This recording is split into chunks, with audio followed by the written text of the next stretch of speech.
Happy Sunday, everyone! Good morning! Good morning, good morning, good morning! Bagong ligo ako ngayon kasi kami ay lalabas. Kasi si Ivar is merong second job, yung school bus. So, magpa-practice siya ng ano niya, ng ruta niya, yung mga batang susunduin niya sa mga tawag dito, parang pick-up place nila. So, papractice ni Ivar yon kasi bukas is Monday. Start niya na tomorrow. So, kailangan ma-familiarize siya dun sa mga bus stop na kailangan niyang puntahan. So, ngayon ay naliligo din yung dalawa. Nandun yung dalawang bata kay Ivar sa washroom. So, ako ay dito sa kwarto. Mag-ano lang ako. Unbox ko lang tong ano guys, tong binili ko sa Amazon. Yung ipet ni Ate Ravi. Meron na siyang ganito dati. Nabili ko siya sa Pilipinas pa. Kaya lang, tagal ko na siyang ginamit. Naputol na. So, bumili ako ng bago sa Amazon. So, ayan yung tsura niya. Yarn. Yung ano, hindi ko alam po anong tawag dito. Basta ano siya, hair tools. At ko, I bought you a new one. Ipet. So, meron siyang kasamang, yung pinaka, ano niya, hair tool niya. Tapos, may suklay na manipis lang, na pointed din yung tip. Tapos, meron siyang mga, tawag dito, Sanrio. And, meron siyang itong maliit na to. Para pag gusto mong tanggalin yung mga sanrio, ikakat mo na lang siya. Kasi diba minsan kapag nakaipit sa hair, masakit siya pag pinul mo. So ito, isang ganun lang, matatanggal na siya. Pero syempre, puputulin niya nga lang yung sanrio. Pero okay lang. Kasi madami namang nabibiling sanrio dito. Tsaka mura lang naman din. So ayan, perfect for tomorrow. Kasi back to school na nga tomorrow. And ito yung gagamitin ko kay ate everyday. Kasi, nung buo pa yung ganito ni ate Ravi, ito lagi yung style ng hair niya. Kung hindi ito, tinitirintas ko. Yun. It's either ponytail, tirintas, ganito, or yung, ano ba, parang bun style, ganun. So, dito ko nilalagay yung mga ipit ng mga bagets. Tapos ito, wala na ito. Tapon na natin ito. And, hintayin lang natin si Raven matapos. Tapos, alis na rin kami. Dito kami nasa loob ng bus. Hindi ko alam kung naririnig nyo ako kasi sobrang ingay ng bus. Siguro gawa ng heater. So, bear with me guys. Hindi ko alam kung maganda ba ang ating quality ng audio. Ayan o. Dede na si Raven kasi nakita niya sa bag ko yung dede. So, yan ang itsura ng ano, ng school bus na ina-drive ni Ivar. Medyo mahaba din siya. Tapos, tinanggal lang namin yung mga name ng mga estudyante dyan. Pinagbabaklas namin yung mga tape kasi may mga pangalan. Kasi dapat may mga seat assignment yung mga bata dito. So, mamaya, yun naman yung ilalagay ni Ivar. Tapos si Ate Ravi, andun kasama din namin. So, dito siya, or dyan siya pumupwesto talaga. Ayan. Tapos, meron din seatbelt dito, guys, para sa mga maliliit na bata, like Raven. Ayan. Alis na kami kasi napunasan na ni Ivar yung mga chairs. Tapos na mag-practice ng bus. Pauwi na kami ngayon. Kailang nakatulog si Raven. Tapos, si Ate Ravi, din-drop off namin doon sa ninong ni Raven.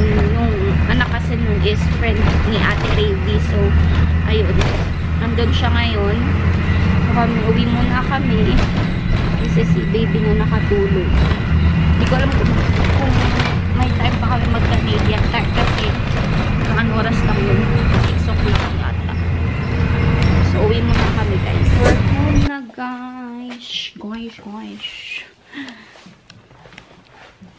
Punta lang kami ng ng Midtown kanina. Bumili ako ng sunflower fragrance or yung mga refills. Sunflower talaga. Flower fragrance ba? Flower fragrance. Basta, yun na yun. Yung parang plug-ins refill para dun sa aking itong pabango. Kasi ubos na siya, oh. See, empty na. Palitan ko na nga rin yan. Meron kasi ako dito. Nag-iisa na lang. Ano ba ito? Isang piraso na lang. So, sakto, nagpunta kaming Midtown. Bumili ako ng refills. Kaya lang, ba't wala dito? Ito nga ba yun? Ay. Parang, ba't nawawala? Wala yung ko dito. Alam ko meron pa akong natitirang nawawala. Baka nahulog. Ano kasi siya, naka-sale. Kapag 5 yung binili mo, $28 lang. Pero pag isang piraso, $8.50. Ano, wala na nga. Ba't wala na? Dito ko nilalagay yun eh. Oh.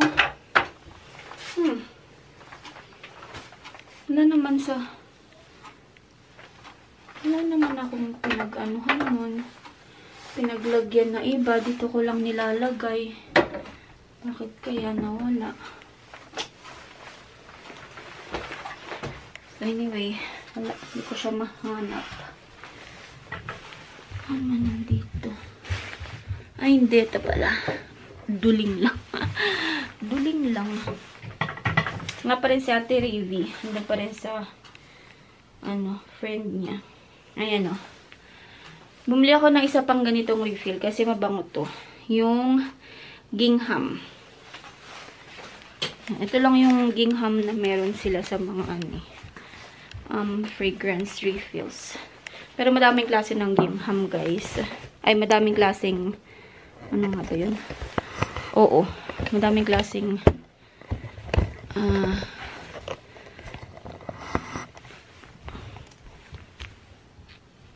daming klase ng gingham na fragrance. Pero, hindi ko sure kung ilan yon. Pero madami, alam ko eh. Wait, check ko ha. So, anyway. Palitan ko muna yung doon dahil ubos na siya. Empty na. Pero, search ko lang mabilis yung yung gingham na to. Alam ko kasi madami to eh. Dapat bibili din ako ng tawag dito, yung 3-wick na candles kasi yun na nga lang yung kandila ko. Kaya lang, kasama ko kasi si Raven, hindi ako masyadong makapamili. So, yun, merong gingham gorgeous, merong gingham legend, tapos yung gingham lang. Ito yung gingham lang talaga. Ayan. Tapos, mabango tong mabango nga tong perfume na gingham. So, anyway, anin ko muna. Palitan ko muna ito. So, ayan. Ay. Titwist mo lang siya para ikabit.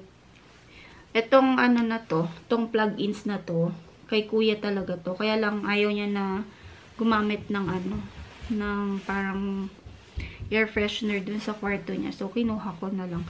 Ano to eh? Parang merong night light. Ayan. Parang may ilaw siya, tinan niya. Kaya pag gabi, may ilaw yan.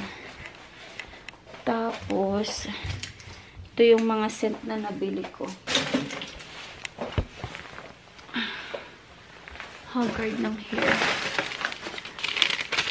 So, parang $8.50 ang isa, less $2.90. So, parang naging $5.60.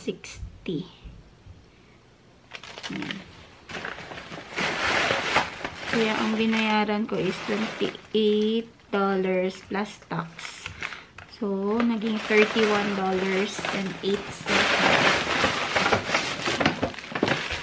Ito yung mga scent na nabili ko.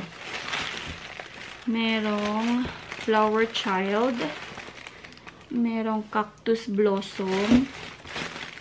Ito, another Gingham. Endless Weekend. Tapos, Fresh Sheets. Yan yung mga scent. Tapos, ang Bath and Body laging merong mga pa-coupon. Ayan. $10 off any $40 purchase. So, ito. Nagagamit mo na siya syempre kapag talagang namimili ka talaga ng Bath and Body. Pero ako kasi, matagal ko kasi maubos tong mga to kaya hindi ako masyadong bumibili. Saka hindi naman din ako yung nag-hoard dahil yung iba kasi binibenta yan sa Pinas, guys. So, ilagay natin dito para bago natin doon sa may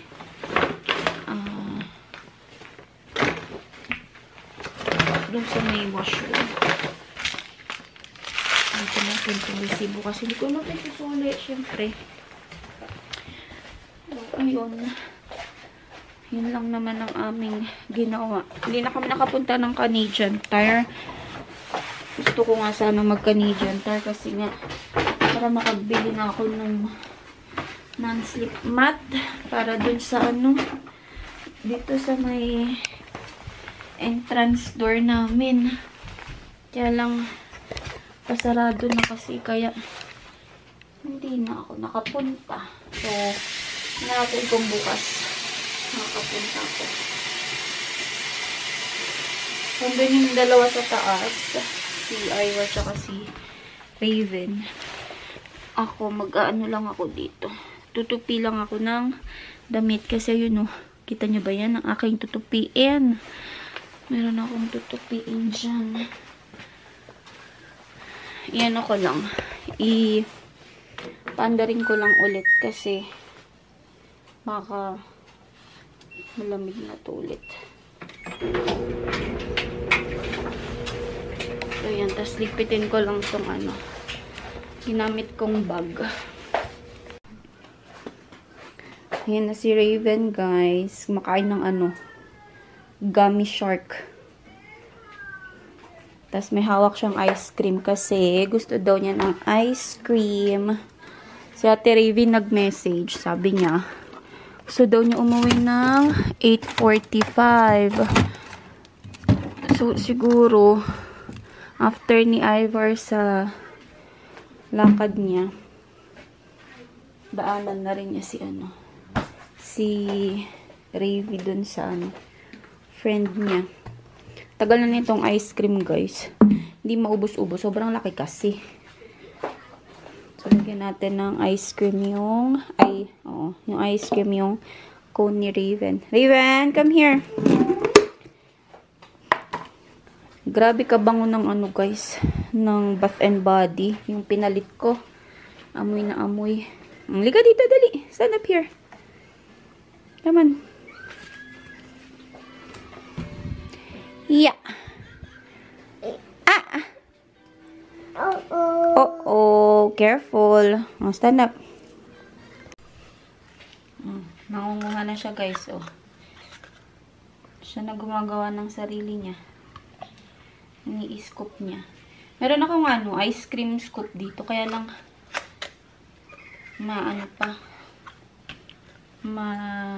trabaho pa i-scoop-scoopin mo.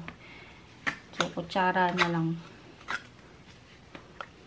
Talian ko lang to para hindi dikit-dikit sa buhok. Oh. You need help? Okay. Yeah. Saan yung phone eh? Ribbon. Okay. More?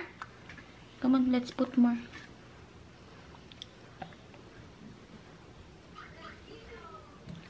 Chocolate lang yung kinakain na ice cream nito.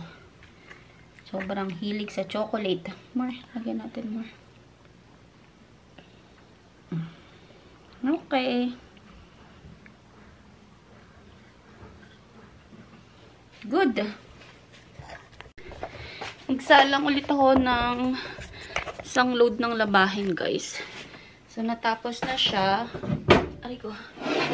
Ilagay ko lang ulit sa dryer. Aray ko. So, same to ng ano. Same to ng nasa taas na ano. Nabanggit ko ba sa inyo? Front, ano din siya. Front load din na washer. Tsaka na dryer. Kaya medyo mahirap ilipat kapag hindi ka nakaupo. Kailangan nakaupo ka para hindi masakit sa likod. Okay ko. Tapos, ginagawa ko lang dito guys sa ano. Dito sa may washing machine. Pinupunasan ko yung loob niya.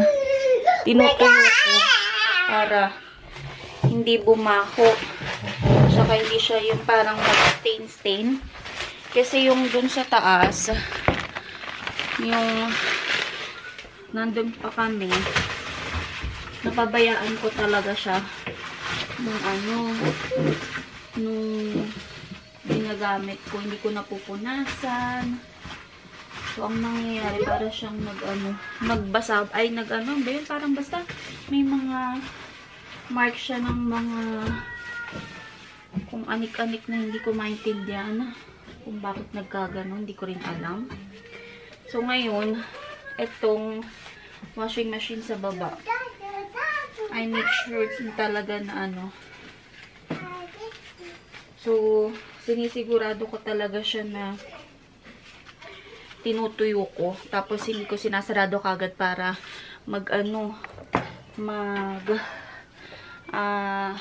ano yun yung sumingaw? Parang i-air mo yung ano, yung loob niya para hindi bumaho. Kasi di ba pag hindi siya natutuyo, guys, parang sa mga damit, pag hindi natutuyo, bumabaho. So, ito, talagang tinutuyo ko talaga siya. Tapos, hindi ko sinasarado. Ganyan lang siya. Pero meron pa rin siyang harang dito kasi minsan si Raven nilalagyan ng kung ano-ano yung loob. Tapos ito, lagyan lang natin ng dryer sheets. Wala pa si Ate Ravi. So, nag-ano muna ako. Nagsalang kasi maaga pa naman. Si Raven naglalaro dun. But anyway guys, ay mali, hala.